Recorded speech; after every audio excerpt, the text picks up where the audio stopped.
Ibrahim, thank you so much for being willing to sit down and speak with me today about the war and the pain and trauma across the world and here in Eugene. I really, really appreciate it. Thank you. I wish I could say it is a pleasure, but the subject matter objects to that. Of course. So you've been a community leader, a business owner in Eugene for the past couple of decades. Mm-hmm.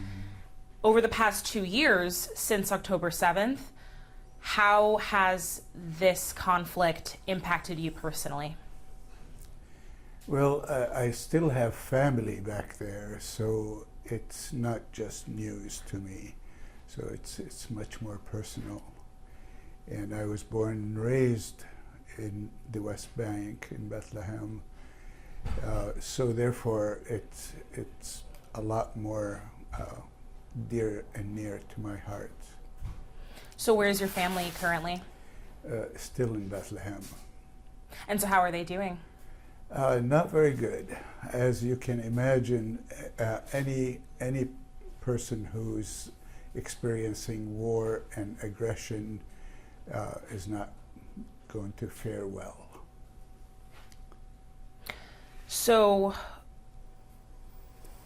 how do you talk about and think about what's happening in Gaza and what's happening in the West Bank, in East Jerusalem, in some cases? How do you talk about what's happening with your friends, your family, your customers, people here in Eugene? I try to keep business separate from my personal opinions.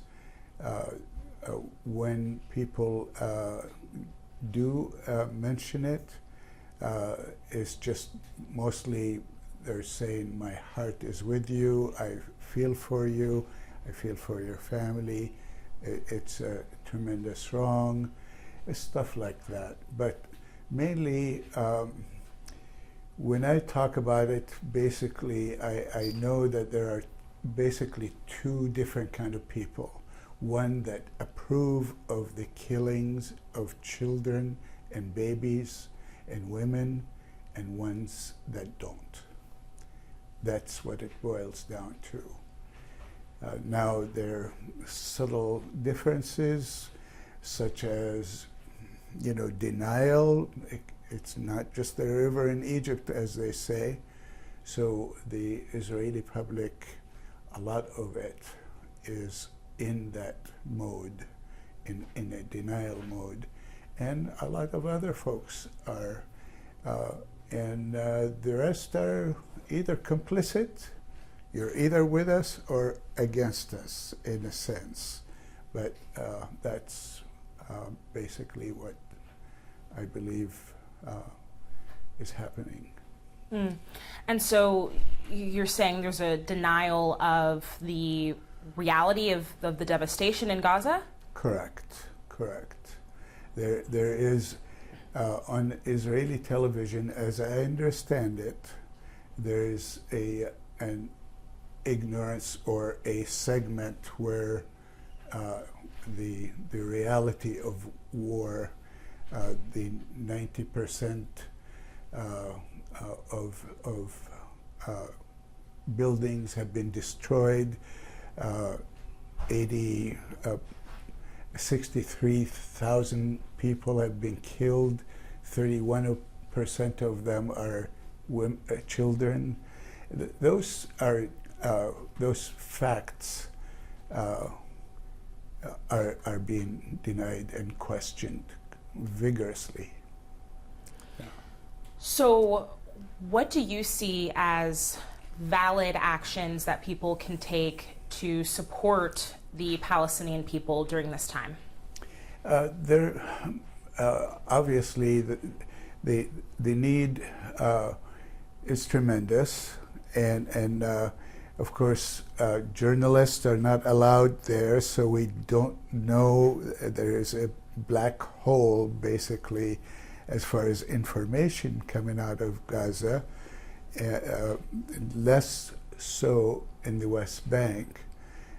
But nonetheless, people can do can support via action, which is fundraising, and because things are really expensive in Gaza and in the West Bank. When I talk to my sister, she tells me that a kilo of tomatoes, a kilo is 2.2 pounds or something, is up to $25, and their income is almost zilch.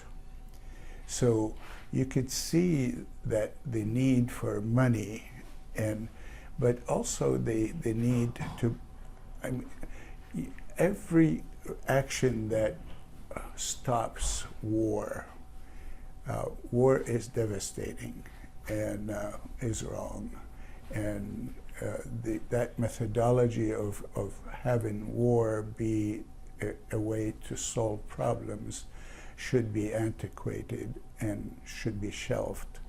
And yet that's what we're experiencing. And so write to your senators, demonstrate, show compassion, show love, show care. Those people don't always know, especially when bombs are being dropped on their heads, that there is anybody in the world that cares about them, that feels their pain. So those are some of the actions, but educate yourself. So those are some of the obvious ways that people can help. So I was recently in Israel on a trip, mm-hmm. and we spoke to Palestinians from the West Bank and from East Jerusalem. Yesterday, I interviewed a 16-year-old girl that is in Gaza right now, in Khan Yunis, and she also discussed with me the feelings of people in Gaza towards Hamas and towards Israel. And she sort of described an animosity towards both. What's your reaction to that? It's not unusual.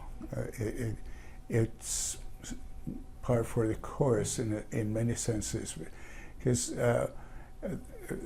there are many people who are opposed, especially after seeing the devastation that Israel brought to that area, that they are opposed to both actions, the Hamas and the Israeli actions, of course. So it's not. I'm not surprised by your interview. So how do you personally balance your feelings or condemnation? I'm not sure if you would, condemnation of Hamas and Iran's actions in the region with, like the October 7th attack, for example, with calling for a ceasefire and criticizing Israel's far-right extremist Netanyahu government and their actions? That's a loaded question in many senses, but there is a right-wing Israeli government that we have never seen the likes of, and the tail wags the dog in that administration. And the right-wing ministers, namely Smotrich and Ben-Gvir, are the ones that are having the successes, and the same with the West Bank settlers that seem to have been emboldened by this administration. And so there is a tremendous amount of criticism that I can lob against that government, that thinking. And a lot of Jews themselves have written and woken a conscience, because Jews have a conscience just like everybody else. So their conscience is awakened to where they are objecting to the actions of the Israeli government. And there are open letters by rabbis, by thinkers that have illustrate that point. And so I am elated that so many people around the world are even aware of the situation. And of course, there's still much more education that can be done.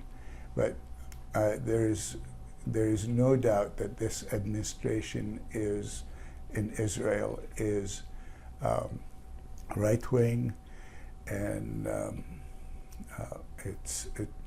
no good news is coming out of that area. Yeah. Speaking to an Israeli Arab journalist in Israel, she described the current government as the most racist government that Israel has ever had. Correct. But I'm also thinking about in our community when it comes to protests against the war, calling for a ceasefire, but also protests against not just Israel's government, but Israel itself, also has included approval of Hamas's actions. Yeah. And I'm curious what your thoughts are on that. I don't, personally, I don't condone any killing of any person, regardless. I am very much a believer in peace, and therefore I am not a fan of anybody that kills anybody else. It's my baseline. That's where I stop. So I'm a human rights commissioner. I used to be in Eugene, and human rights are my focus. And I believe in that if people are given their human rights, that there'll be much less trouble. So how have you seen a rise in Islamophobia in Eugene since the start of the war? Or heard of it? Probably, yeah, I have, but I have been focused so much on what's happening in Gaza that it really is tertiary for me to think of Islamophobia, for instance. But are there incidents that you can point to? I cannot. I mean, there may be, but I'm not. I don't have that statistic. Okay. So what is the Palestinian community like in Eugene, and how are they dealing with this conflict and with the war? Very small. That's a function of being in a small town. And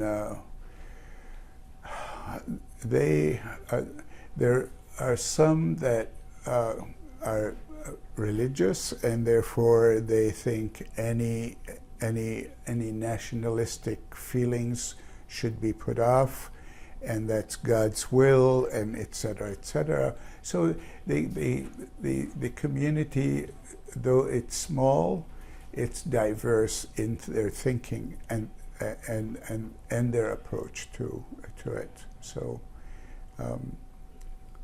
they're very, very, very much. Unfortunately, the larger community is rallying around the conflict, and they're basically saying no to killing of children and women. And to me, that's the side that I am on. I do not believe in the killing of people, especially babies and journalists and schools and medical facilities and so on and so forth. Yeah, just painful. So what do you think solidarity between Palestinians and Jews in Eugene should look like? I think people of conscience, people should stay on the baseline that they believe in, and I don't think Israel is doing a favor to the Torah idea of the spirit of the Torah.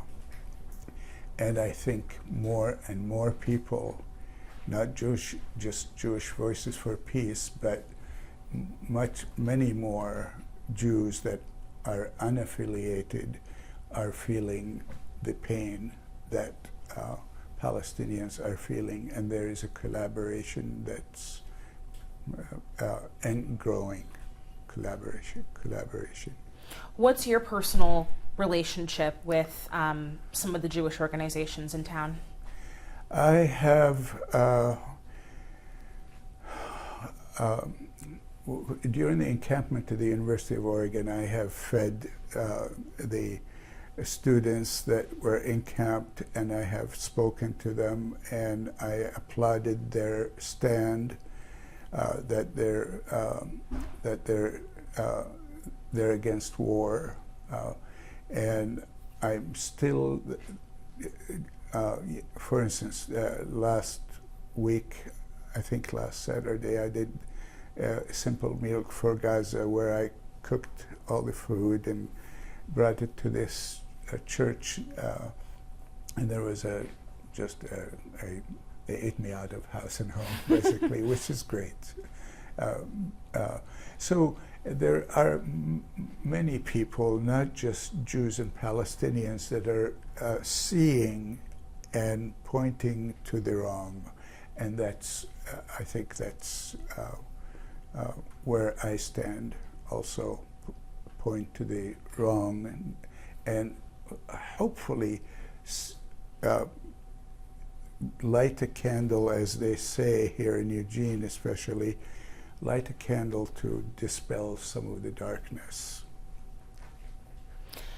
So what does coexistence look like for you? Coming from the West Bank, you have a very intimate connection with the Palestinian people that live there and are struggling under the Israeli government.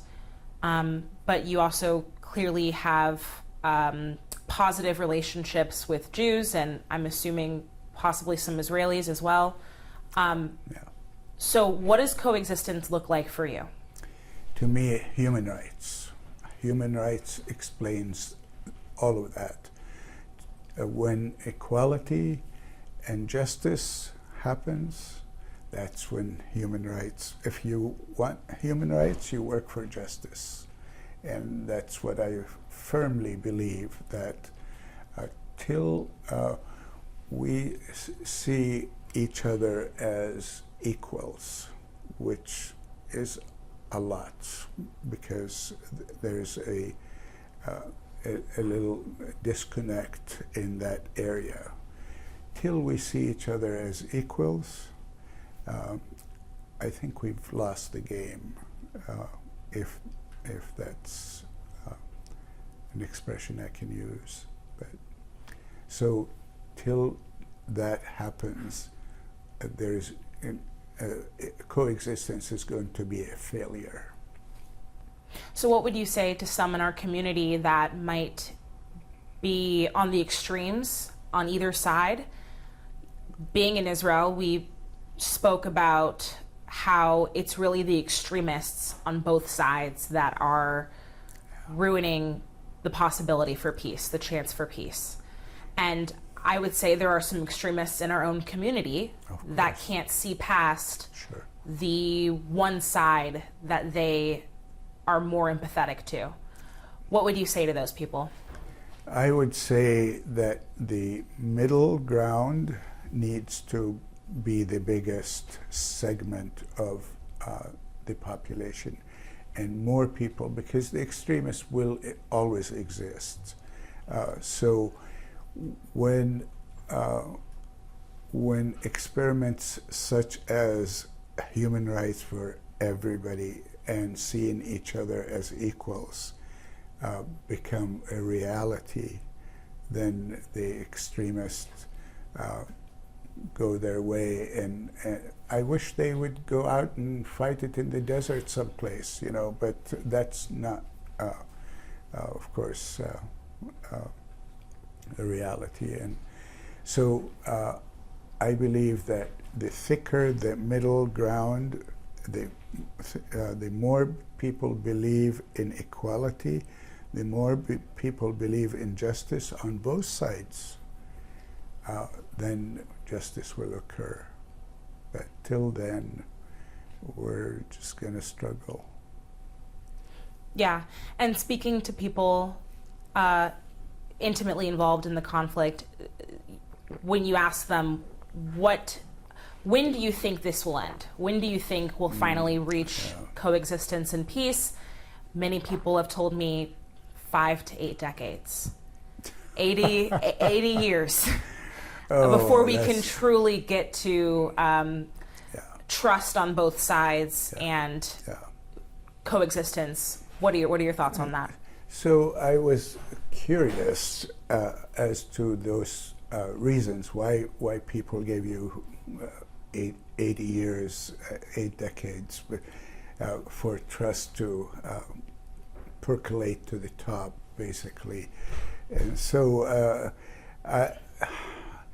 I wish I could see it in my lifetime, but I very much doubt it. And I am not sure, you know, it's really easy to fall into the messianic view of things and say that is God's plan, and you know, so it's really hard to predict when peace would come to that area.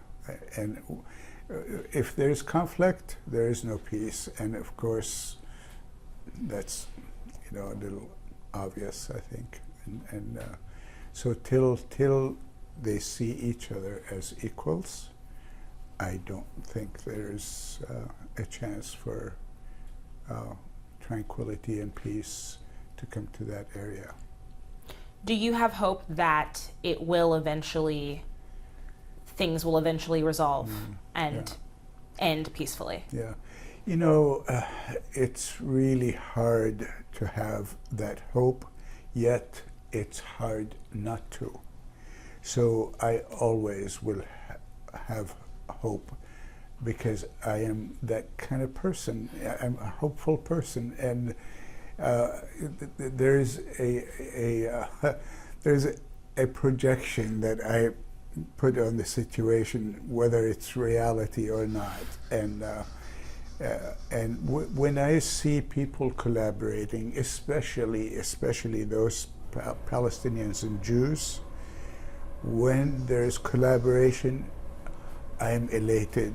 I see more chances, and my hope grows by leaps and bounds. So I will always be hopeful,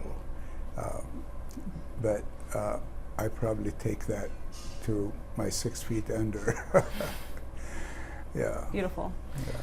Anything else that you want our community to know about your experience, your family's experience, or the Palestinian people in general?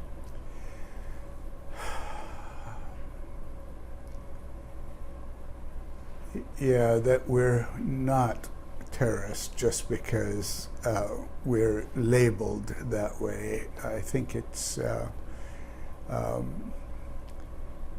or we even act that way sometimes. To me, I liken that experience of the Palestinians to somebody who is given the right to defend their home and their property, and which is, as far as I know, internationally renowned law. If somebody breaks into your house, threatens your children, you have the right to shoot them and kill them, and no charges are against you. Now, I liken the experience of the Palestinians to a woman being raped, a 5'6" woman being raped by a 6'4" guy, and she scratches him in an effort to get him to stop. She bites him, and yet he runs to the cops and tells them, look, she's an animal. She tries to bite me. She tried to gouge my eyes. And I'm going, oh, wait a minute. How about the rape? Isn't that something that we need to concentrate on? And so I really think that a much more in-depth understanding of the issue needs to happen before judgment is passed. And I understand that. I think personally, I have a hard time with innocent Israelis or innocent Jews that are attacked. I think that's different than what you're describing, correct? No, it's not. I am against 100% against innocent people being killed or hurt in any way, whether they're Israelis or Palestinians or, generally speaking, Americans or Nicaraguans or whoever they are. Yeah, I don't distinguish between violence on the left or on the right or in the middle. I think it's all wrong. Violence is not the way to solve issues. You see, you and I are talking at the table. Neither one of us is violent towards the other, and we're learning about one another and about the situation. And I think that's the way it should be conducted. Yeah, I agree. Yeah. Okay. Anything else you'd like to say? No, thank you very much. I appreciate your interest and your compassion and your just care about the issue in general. And I'm glad that you went to Israel and Palestine, that area, and you saw it with your own eyes, because that's an education in itself. Thank you so much for taking the Thank you. time. I really, really appreciate it. Thank you.